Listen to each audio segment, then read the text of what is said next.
کہ اللہ کے نبی صلی اللہ علیہ وسلم کے دور میں گھڑی نہیں تھی کہ سوئی پہ سوئی چڑھے تو بندہ ادھر موجود ہو، یہ کوئی مسئلہ نہیں ہے.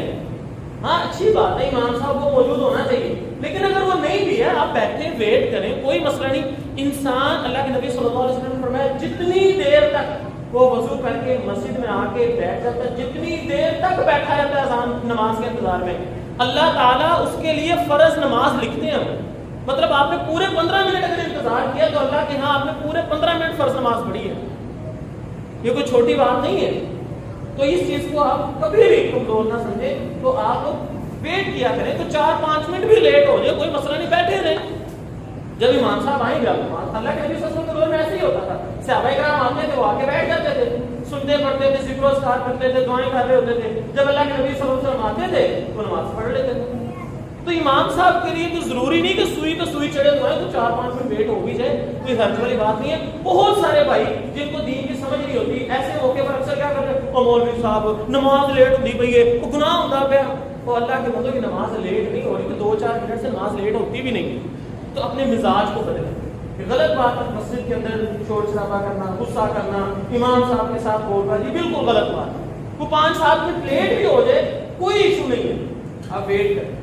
اس کے بعد بہرحال نماز شروع ہو گئی. اب نماز شروع کرنے سے پہلے یہاں پر ایک اور چیز، ہم جو لوگ یہ طرز عمل رکھتے ہیں نا، سوئی میں سوئی چڑھے گی تو گھر سے بھاگیں گے، جلدی جلدی آئیں گے نماز میں شامل ہو جائیں گے. یقین کریں نماز میں خشوع خضوع نہیں رہتا. اگر آپ چاہتے ہیں نا آپ کو نماز کا مزہ آئے، نماز میں دنیا کے خیالات نہ آئیں، آپ آج ہی پریکٹس کر کے دیکھیں.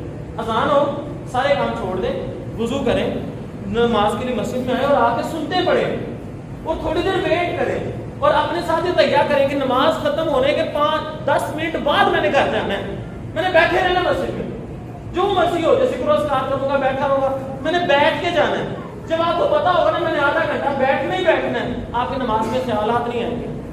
ہمارے ساتھ کیا ہوتا ہے، گھر سے بھاگے بھاگے آتے ہیں، دماغ ابھی گھر کے کاموں میں ہوتا ہے، اسی طرح آگے نماز میں شروع ہو جاتے ہیں، وہ خیال دماغ تو ابھی پیچھے ہی تھا. تو اس طرح آپ کے نماز میں خشوع خضوع نہیں رہے گا. اگر آپ تھکنے آئیں گے، سنتے پڑھیں گے، اہتمام کریں گے، تو سنتوں کے اندر اندر آپ کا دماغ آہستہ آہستہ نماز کی طرف ڈائیورٹ ہو جائے گا. آپ فرض نماز کے لیے بہت اچھی طرح تیار ہو جائیں گے. تو بہرحال اس طرح سے ہم کو ضرور اپنا کر دیکھیں، وقت سے پہلے آیا کریں، نماز کا انتظار کیا کریں.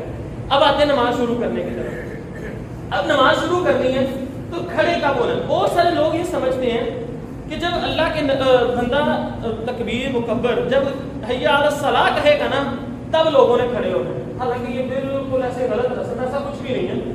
صحابی بیان کرتے ہیں کہ جب اللہ کے نبی صلی اللہ علیہ وسلم مصلی کی طرف اپنی نماز کی جگہ کی طرف بڑھنا شروع ہوتے تھے، چل پڑتے تھے نا، تو ہم کھڑے ہو کے اپنی صفیں سیدھی کرنا شروع کرتے تھے. ہم جب دیکھتے ہیں کہ اللہ کے نبی صلی اللہ علیہ وسلم اپنے حجرے سے نکلے ہیں اور مصلی کی طرف آ رہے ہیں تو ہم فوراً اپنی صفوں کو درست کرنا شروع کر دیتے تھے اور صفیں درست کر کے کھڑے ہو جاتے تھے. تو صفیں درست کرنے میں بھی ٹائم لگتا ہے. یہ بھی طریقہ غلط ہے کہ حی علی الصلاۃ کی آواز آئے گی، پھر کتنی کو دیر میں آپ کتنی کو صفیں درست کرو گے. اسی لیے خدا را جب دیکھیں کہ امام صاحب مسجد میں داخل ہو گئے، وہ نماز پڑھنے کے لیے آئے، جب وہ چل پڑے آپ بھی کھڑے ہو گئے اپنی صفیں درست کرنا شروع کر دیں.